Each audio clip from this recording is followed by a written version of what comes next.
আসসালামু আলাইকুম প্রিয় শিক্ষার্থীরা, তোমরা সবাই কেমন আছো? আশা করছি তোমরা সবাই অনেক ভালো আছো।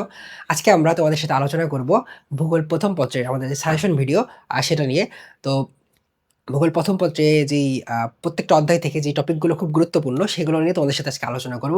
তো শুরু করা যাক যে আমাদের এই অধ্যায়ে যেই অধ্যায়গুলো আছে ভূগোলের, সে অধ্যায়ের গুরুত্বপূর্ণ টপিকগুলো। তো ১ম এ আমরা দেখতে পাচ্ছি ১ম অধ্যায়, ১ম অধ্যায়টি হচ্ছে প্রাকৃতিক ভূগোল। তো প্রাকৃতিক ভূগোলের এই বিগত বছরের বোর্ড কোয়েশ্চেনগুলো এনালাইসিস করলে দেখা যায় যে এই অধ্যায় থেকে গড়ে কিন্তু তোমার একটা সৃজনশীল এবং ১ থেকে ২ টি বহু নির্বাচনী এসে থাকে। এখান থেকে সবচেয়ে গুরুত্বপূর্ণ বিষয়গুলো হচ্ছে ভূগোলের সংজ্ঞা। এখানে কিন্তু অনেক ভূগোলবিদের অনেক রকম সংজ্ঞা আছে। ওই সংজ্ঞাগুলো আমাদের মনে রাখতে হবে। এখান থেকে সবচেয়ে গুরুত্বপূর্ণ বিষয় যেটা সেটা আর হচ্ছে প্রাকৃতিক ভূগোলের পরিসর উৎপাদন। প্রাকৃতিক যে ভূগোল, এই ভূগোলের কিন্তু অনেক শাখা-প্রশাখা আছে, এর পরিসর আছে, এর বিস্তৃতি আছে। সে সবকিছুই কিন্তু এখানকার আলোচ্য বিষয়। পাশাপাশি প্রাকৃতিক ভূগোল অধ্যয়নের গুরুত্ব, অর্থাৎ আমরা কেন প্রাকৃতিক ভূগোল অধ্যয়ন করব, এর গুরুত্বটা কি? এটাই হচ্ছে এই যে আমাদের ১ম অধ্যায়, ১ম অধ্যায় থেকে বলা যায় গুরুত্বপূর্ণ টপিকগুলো। এবার আমরা ২য় অধ্যায়টি দেখি। ২য় অধ্যায় হচ্ছে পৃথিবীর গঠন। তো পৃথিবীর গঠন এই অধ্যায়টি হচ্ছে গড়ে সমন্বিত যে বোর্ডটা হয়ে থাকে, ভূগোলের ক্ষেত্রেও সমন্বিত বোর্ড কিন্তু প্রশ্ন হয়ে থাকে। তো এখান থেকে ২ টি সৃজনশীল এসে থাকে দেখা যাচ্ছে প্রায়, এবং যে এমসিকিউ রেশিও এটা কিন্তু অনেক হাই এই অধ্যায় থেকে। প্রায় ৪ থেকে ৮ টি বহু নির্বাচনী কিন্তু দেখতে পাই আমরা যে এই অধ্যায় থেকে আসে। তো এখান থেকে যে গুরুত্বপূর্ণ বিষয় সেগুলো হচ্ছে যে ভূত্বক ও পৃথিবীর অভ্যন্তরীণ গঠন, অর্থাৎ পৃথিবীর অভ্যন্তরে যে গঠন এবং উপরিপৃষ্ঠ বা ভূত্বক যেটা, সেটার আলোচনা। পাশাপাশি ভূ অভ্যন্তরের স্তর বিন্যাস। এই যে ভূ অভ্যন্তর, এটা কিন্তু কয়েকটি স্তরে বিভক্ত। ওই স্তর বিন্যাসগুলো এবং ওইগুলোর যেই মৌলিক গুণাবলী আছে সেগুলা। আর পর্বত, মালভূমি, সমভূমি, অর্থাৎ ৩ টা ভূমির রূপ দেখতে পাচ্ছি আমরা। এই ৩ টা ভূমির রূপ নিয়ে কিন্তু এখানে আলোচনা হয়ে থাকে। আর শেষ গুরুত্বপূর্ণ টপিক হচ্ছে বাংলাদেশের ভূ-প্রাকৃতিক বৈশিষ্ট্য, অর্থাৎ বাংলাদেশে যেই ধরনের ভূ-প্রকৃতি বিরাজ করে তার বৈশিষ্ট্যগুলো। তো এই অধ্যায় ছিল এইগুলো গুরুত্বপূর্ণ টপিক। এবার আমরা পরের অধ্যায় দেখি। পরের অধ্যায় হচ্ছে ৩য় অধ্যায়, অর্থাৎ ভূমিরূপ পরিবর্তন। এই অধ্যায়টি আমরা ভূগোলের বলতে পারি সবচেয়ে মোস্ট ইম্পোর্টেন্ট একটা অধ্যায় এই আমাদের ১ম পত্র থেকে। তো এই অধ্যায় থেকে সমন্বিত বোর্ডে গড়ে ৪ টি সৃজনশীল এবং ৩ থেকে ৭ টি বহু নির্বাচনী কিন্তু এসে থাকে। অর্থাৎ রেশিও দেখে বুঝতে পারছো অধ্যায়টি কতটা গুরুত্বপূর্ণ। তো এই অধ্যায়ের যে গুরুত্বপূর্ণ টপিক আমরা স্টার মার্ক দেখতে পাই যে ভূকম্পন, ভূমিকম্পের কারণ, ফলাফল। অর্থাৎ ভূমিকম্প কেন হচ্ছে, এর ভূমিকম্পের কারণ এবং এর ফলাফলটা কি সেটা। পাশাপাশি আগ্নেয়গিরি এবং আগ্নেয় উৎপাত। আগ্নেয়গিরি এবং আগ্নেয় উৎপাতের ধরন, পাশাপাশি আগ্নেয়গিরির যে প্রকারভেদ, এটাও কিন্তু গুরুত্বপূর্ণ একটা বিষয়। তো আগ্নেয়গিরির শ্রেণীবিভাগ যেটা বললাম, আগ্নেয় উৎপাতের মাধ্যমে উৎক্ষিপ্ত পদার্থগুলোর প্রকৃতি ও আগ্নেয়গিরির শ্রেণীবিভাগ, অর্থাৎ যে পদার্থগুলো নির্গত হচ্ছে, সেই নির্গত পদার্থগুলো দেয়া আবার ভূমিরূপ নতুন করে গঠন হচ্ছে। এই ভূমিরূপগুলোর প্রকৃতি, প্রকারভেদগুলোই এখান থেকে গুরুত্বপূর্ণ।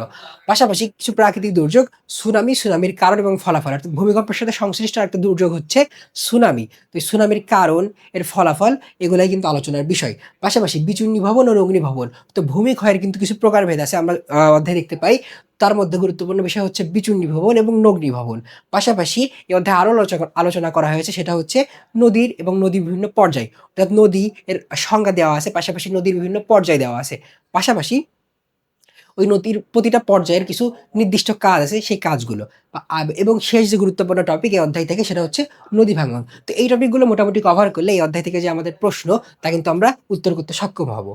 এবার আমাদের পরের যেই অধ্যায়টি, ৪র্থ অধ্যায় বায়ুমণ্ডল ও বায়ু দূষণ। তো এই অধ্যায় থেকে দেখো বোর্ড প্রশ্নে আমরা দেখতে পাই ২ টা সৃজনশীল এবং ১ থেকে ৪ টি। অর্থাৎ এখানেও রেশিও কিন্তু বেশ ভালো প্রশ্ন আসার ক্ষেত্রে। এবং এই অধ্যায় থেকে যে গুরুত্বপূর্ণ বিষয় সেগুলো হচ্ছে বায়ুমণ্ডল ও এর গঠনকারী যে উপাদান, বায়ুমণ্ডলের স্তরবিন্যাস, অর্থাৎ বায়ুমণ্ডল কিন্তু কয়েকটা স্তরে, স্তরে বিভক্ত। সেই প্রত্যেকটা স্তরবিন্যাস এবং এর স্তরবিন্যাসের যে বৈশিষ্ট্য সেগুলা। এবং বায়ু দূষণের উৎস, এর কারণ। এবার আমাদের যে পঞ্চম অধ্যায় সেটি। তো পঞ্চম অধ্যায় হচ্ছে জলবায়ুর উপাদান এবং নিয়ামক। এটা হচ্ছে পঞ্চম অধ্যায়। তো এই অধ্যায় থেকে গড়ে সমন্বিত বলে দেখা যাচ্ছে যে ২ টি মতো সৃজনশীল আসছে। ২ টি সৃজনশীল এবং ৫ থেকে ৮ টা বহু নির্বাচনী। অর্থাৎ আমরা যদি হারটা দেখি, যেই আমাদের আর কোশ্চেনের, তো রেশিও কিন্তু ২ টা এবং এখানে ৫ থেকে ৮ টা যেই এমসিকিউ সেটা কিন্তু আসছে। তো আ এর এদের যে গুরুত্বপূর্ণ টপিক সেগুলো হচ্ছে আবহাওয়া ও এর নিয়ামক, অর্থাৎ আবহাওয়ার সাথে সংশ্লিষ্ট যে বিষয়গুলো আছে যেগুলো দ্বারা আবহাওয়া প্রভাবিত হয়ে থাকে সেটা, এবং জলবায়ু ও নিয়ামক, অর্থাৎ জলবায়ু যেই পরিবেশের উপাদান দ্বারা প্রভাবিত হয় সেগুলা। বায়ু প্রবাহ, কারণ এবং এর শ্রেণীবিভাগ। আমরা জানি পৃথিবীতে অনেকগুলো বায়ু প্রবাহ আছে বিভিন্ন নামে, এবং এগুলোর কারণ, কি কারণে বায়ু প্রভাবিত হয় এবং এর যে শ্রেণীবিভাগ সেটা। এবং মেঘের সংগঠন এবং মেঘের শ্রেণীবিভাগ। অর্থাৎ মেঘ যে সংজ্ঞা, পাশাপাশি মেঘের কিন্তু কিছু শ্রেণীবিভাগ আছে এবং মেঘের যেই সংগঠনের কারণ, কোন কারণে মেঘ সংগঠিত হয় সেগুলা। এবার বৃষ্টিপাতের কারণ এবং শ্রেণীবিভাগ। একইভাবে বৃষ্টিপাতের যে কারণ, শ্রেণীবিভাগ সেটা। এবং শেষে সেটা হচ্ছে কালবৈশাখী ঝড়। অর্থাৎ এটা কিন্তু আমাদের যেই অঞ্চল, এই অঞ্চলে একটা গুরুত্বপূর্ণ যে আবহাওয়ার বৈশিষ্ট্য সেটা। এবং এটা হয় কি যে গ্রীষ্মকালে হঠাৎ কিন্তু দেখা যায় এই যে ঝড়টা সেটা। তো এটা কিন্তু একটা গুরুত্বপূর্ণ টপিক এই অধ্যায় থেকে। তো পঞ্চম অধ্যায়ের এই ছিল গুরুত্বপূর্ণ যে টপিকগুলো, সেগুলো। এবার আমরা দেখব ষষ্ঠ অধ্যায়টা। তো ষষ্ঠ অধ্যায় আমাদের যেটা, ষষ্ঠ অধ্যায় হচ্ছে জলবায়ু অঞ্চল এবং জলবায়ু পরিবর্তন। অর্থাৎ জলবায়ুর কিন্তু আবার নির্দিষ্ট কিছু অঞ্চল আছে। একেক অঞ্চলের জলবায়ু কিন্তু একেক রকম হয়ে থাকে। তো সেটা এই অধ্যায়ে আমরা দেখব। যেই গড়ে সমন্বিতের মধ্যে একটি মাত্র সৃজনশীল আমরা দেখতে পাই এবং ২ টি মতো বহু নির্বাচনী। অর্থাৎ বাকি যে অধ্যায়গুলো দেখলাম আমরা, সেগুলো থেকে একটু কম গুরুত্বপূর্ণ বলা যায় এই অধ্যায়টিতে। এবং এই অধ্যায়ের যেই গুরুত্বপূর্ণ বিষয় সেগুলো হচ্ছে জলবায়ু অঞ্চল এবং জলবায়ু শ্রেণীবিভাগ। অর্থাৎ জলবায়ু অঞ্চল বলতে যেই বিষয়টা বোঝানো হচ্ছে এবং জলবায়ুর যে শ্রেণীবিভাগগুলো আছে সেটা। এবং নিরক্ষীয় জলবায়ু অঞ্চলের বৈশিষ্ট্য, সাগরীয় জলবায়ু অঞ্চল ও এর বৈশিষ্ট্য। তো জলবায়ু অঞ্চলের মধ্যে ২ টা গুরুত্বপূর্ণ অঞ্চল হচ্ছে নিরক্ষীয় অঞ্চল এবং ভূমধ্যসাগরীয় অঞ্চল। এই ২ টা যেই অঞ্চল, এই ২ টা অঞ্চলের জলবায়ুর যে বৈশিষ্ট্য এটা আমাদের গুরুত্বপূর্ণ ভাবে পড়তে হবে। এবং মৌসুমী জলবায়ু অঞ্চলের বৈশিষ্ট্য, অর্থাৎ মৌসুমী জলবায়ু যেই অঞ্চলগুলোতে বিরাজ করে সেই অঞ্চলগুলোর জলবায়ুর বৈশিষ্ট্য। আর শেষে আমাদের যে টপিকগুলো সেটা হচ্ছে বাংলাদেশের জলবায়ু। অর্থাৎ আমরা বাংলাদেশ থেকে পড়ছি এবং বাংলাদেশ আমাদের মাতৃভূমি। তো এই বাংলাদেশের জলবায়ু কেমন, এখানে জলবায়ুর নিয়ামকগুলো কেমন এবং জলবায়ু কি, কি দ্বারা প্রভাবিত হয়ে থাকে এই সবকিছু।